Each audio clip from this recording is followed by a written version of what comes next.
अच्छा, मैं मोल्दोवा क्यों नहीं गया हूँ? क्योंकि मैंने वीज़ा अप्लाई किया था 29। तो बोर्डिंग पास मुझे मिल चुका है जी। चलते हैं लॉन्च की तरफ। Yeah, here's a Punjabi West Coast rap. Rizwan Yaqub Ali, here we go. Shit, rap nu मैं निकलिया गड्डी low ride, speakers with bass, the पूरा city ride. दोस्त मेरे अस्सलामुअलैकुम, गुड आफ्टरनून, नमस्ते, सत श्री अकाल। तो ये है जी मेरी सारी जो है कलेक्शन। मैं आपको घुमा के कैमरा दिखाता हूँ।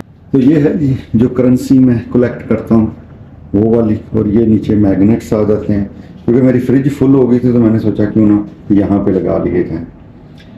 तो ऑफिस तो आप मेरा देखते ही रहते हो। ये मेरी कॉइन कलेक्शन है। अब मैंने आस्ता आस्ता घर से यहाँ मूव करनी शुरू कर दी है। और दूसरा मैं आपको दिखाता हूँ। तो भाई मेरा अब सफ़र शुरू होने वाला है बोस्निया। तो वीज़ा ये मैं ऑन अराइवल वीज़ा लूँगा, तो आपको बताऊंगा कैसे क्या प्रोसेस है, कैसे आप ले सकते हो पाकिस्तानी पासपोर्ट पे on arrival visa for Bosnia. right, speakers with bass, the पूरा city ride. दोस्त मेरे नाल, the loyalty tight. दुश्मन विवेक कैसे कर दे polite. लाटां दे थल्ले, गल्लां टी। पूरी डिटेल स्टेप टू स्टेप आपको मैं शेयर करता रहूँगा। फिलहाल मैं जा रहा हूँ मेट्रो स्टेशन। 6 बजे घर से निकला था तो 6:30 हो चुके होंगे। चलते हैं, बस लेते हैं जाफलिया मेट्रो स्टेशन से, चलते हैं सीधा अबू धाबी एयरपोर्ट। मैंने वीज़ एयरलाइन की टिकट बुक की थी। जाना मैंने मोल्दोवा में था, वो तो जा नहीं सका। तो अब मैंने सोचा चलो क्यों ना सर्बिया ही चला जाए। मैंने फ्लेक्सी टिकट ली थी और वही लेके आगे का सफ़र शुरू कर चुका हूँ। वो सामने है मेट्रो स्टेशन। 6:17 और आज है 15 मई 2025। वीडियो कब आएगी इसका मुझे आइडिया नहीं है। आप ट्रैवलिंग में नए हैं या पुराने हैं, लेकिन मैं कुछ चीज़ें आपको बता दूं जिस पे अमल आपने ज़रूर करना है। पहले नंबर पे तो ये चीज़ आती है कि आपके पास होटल बुकिंग लाजमी होनी चाहिए। उसके बाद आपके पास ट्रैवल प्लान ज़रूर होना चाहिए, इंश्योरेंस ज़रूर होनी चाहिए, और रिटर्न टिकट तो आप कभी मत भूलें, वो हमेशा अपने साथ लेके चलें, क्योंकि कभी भी कोई भी आपसे इन चीज़ों की डिटेल पूछ सकता है। होटल बुकिंग कंफर्म हो, पेड ना भी हो तो चल जाती है। मैं पहुंच चुका हूं मैक्स मेट्रो स्टेशन पे, और मेरे सामने है जाफलिया बस स्टेशन। ये बिल्डिंग है, यहाँ से मिलेगी आपको अबू धाबी की बस 25 दिरहम में। और ट्रेन के मैंने पे किया है मेट्रो के $3 यानी कि 11 दिरहम, क्योंकि मैं यूज़ करता हूँ गोल्ड कार्ड। तो भाई साहब मैं पहुंच चुका हूँ। 6:50 हो चुके हैं जाफलिया बस स्टेशन पे, और बस है मेरी तकरीबन 7:30 बजे। अगर आप इसकी टाइमिंग देखना चाहते हैं तो सहेल ऐप है कि यहाँ पे RTA की, उसमें आप चेक कर सकते हैं।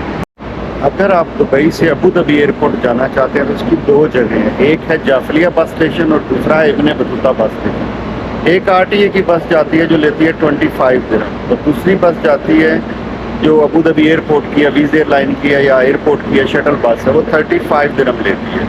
तो चॉइस आपकी, आप कहाँ से जाना चाहते हैं। अच्छा, मैं मोल्दोवा क्यों नहीं गया हूँ? क्योंकि मैंने वीज़ा अप्लाई किया था 29 मई को, और आज है 29 अप्रैल को, और आज है 15 मई। अभी तक उसकी अप्रूवल नहीं आई। तो मैंने वो टिकट जो थी वो चेंज कर ली थी, क्योंकि मैंने फ्लेक्सी टिकट ली हुई थी वीज़ एयरलाइन की। तो 67 दिरहम उसका एक्स्ट्रा चार्जेस थे, वो पे करके मैंने फ्लेक्सी ली हुई। तो एक बार मैंने फ्री में चेंज की थी, दूसरी बार फिर मैंने इसको बोस्निया के लिए चेंज कर दिया।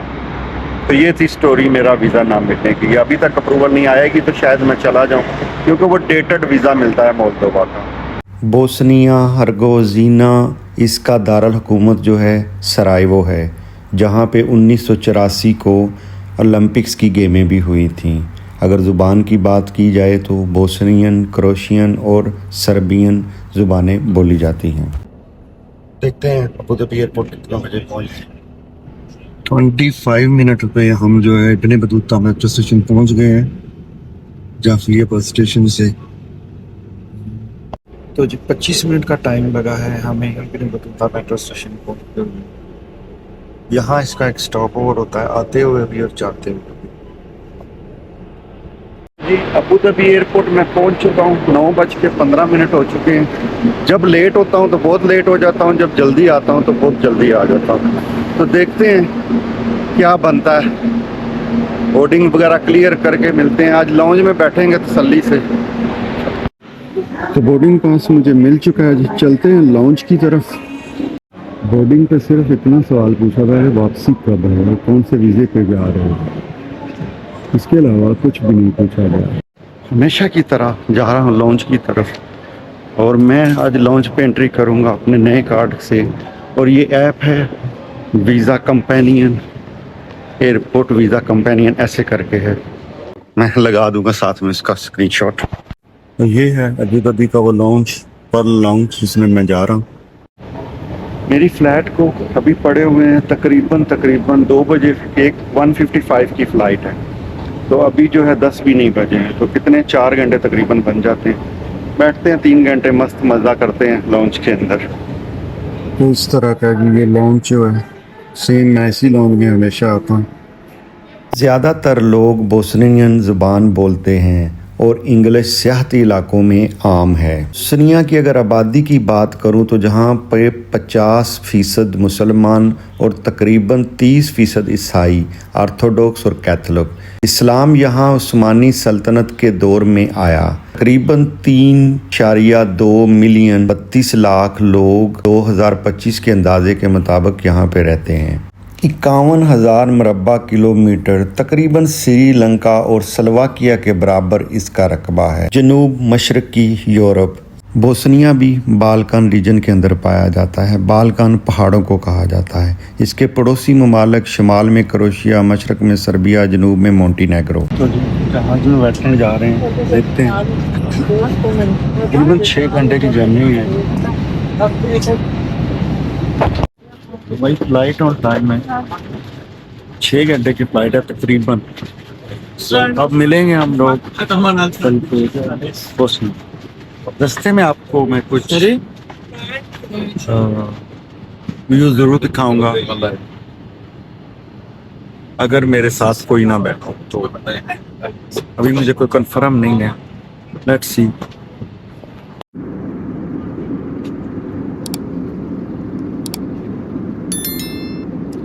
ये है जी पानी वीज़ा लाइन का, पता नहीं इसका बिल कितना है। ये चॉकलेट केक है, ये कॉफ़ी है। क्योंकि मैंने कार्ड से पे किया है, इसका मुझे आइडिया नहीं कितना, बाद में चेक करके लिख दूंगा। दुबई के टाइम के हिसाब से तकरीबन 6 बजने वाले हैं, लेकिन बोस्निया का टाइम जो है 2 घंटे पीछे है। आप वीआईपी लॉन्ज की एयरपोर्ट पे एक्सेस कैसे ले सकते हैं, उसके लिए मैंने वीडियो बनाई हुई है। सिंपली आपने करना है VIP lounge with life of Hashmi, तो आपको वो वीडियो मिल जाएगी और वो वीडियो देख के आप अपना अकाउंट रजिस्टर्ड करके आप भी वीआईपी लॉन्ज जो है वो एंजॉय कर सकते हैं। मेरी हर वीडियो को एंड तक देखा करें ताकि आपको पूरा उसका पता चले। तो भाई साहब सेफली लैंडिंग हो चुकी है मेरी बोस्निया में, कंट्री नंबर 47। चलते हैं, क्लियर करते हैं अपनी बोर्डिंग को। बड़ा खूबसूरत कंट्री है। मेरी बैटरी ख़त्म हो चुकी थी जो मैंने नीचे उतर के डाली है। खैर चलो, जैसा भी है आगे का माहौल मैं आपको दिखाता हूँ कैसा है। ये देखिए कैसा चारों तरफ पहाड़ों से भरा हुआ है ये एयरपोर्ट। तो भाई इमिग्रेशन मेरी क्लियर हो चुकी है, कोई क्वेश्चन नहीं पूछा, खास पर पूरा खोल के चेक किया। अब मुझे यहाँ से करेंसी चेंज करवानी है और सिम कार्ड के बारे में चेक करना है। जो सिम मैंने पोलैंड से ली थी वो नहीं चली, तो देखते हैं फिर बस चेक करते हैं यहाँ से। कुछ इस तरह का है ये एयरपोर्ट। तो भाई साहब मैंने ले ली है करेंसी भी। 50 यूरो के मुझे मिले हैं 98 शायद यहाँ के मार्क हैं। और सिम कार्ड मैंने लिए 15 GB डाटे के साथ, जो है वो 20 मार्क की मेरे ख्याल में, अगर मैं गलत नहीं बोल रहा हूँ। तो चलते हैं, बस बाहर से लेते हैं, देखते हैं बस कहाँ से मिलती है। बड़ा खूबसूरत लग रहा है यार यहाँ से पूरा माहौल जो है। ये है जी बाहर का व्यू जहाँ पर एयरपोर्ट का।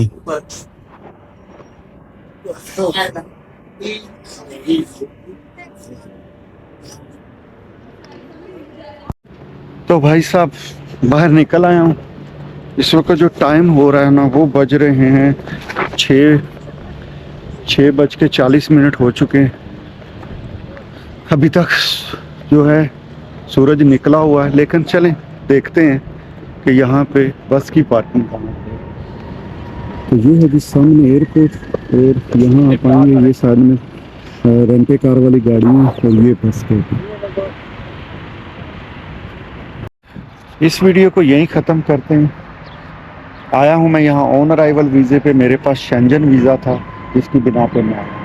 तो बाकी वीज़ाज़ के बारे में जो डिस्कस है वो बाद में मैं ज़रूर करूँगा, तो वीडियो ज़रूर बनाऊँगा। तो चैनल को सब्सक्राइब कर लीजिए और बेल बटन प्रेस कर दीजिए ताकि आने वाली वीडियो आपको टाइम पे। तो भाई साहब 5 मार्च की टिकट ली है, मैं अकेला ही हूँ बस के अंदर। इस वीडियो को यहीं ख़त्म करते हैं। दुआओं में याद रखिएगा। अल्लाह हाफ़िज़। मिलते हैं कल वाली वीडियो के साथ। आपको घुमाएंगे, दिखाएंगे और बताएंगे कि बोस्निया का मेरा एक्सपीरियंस कैसा है।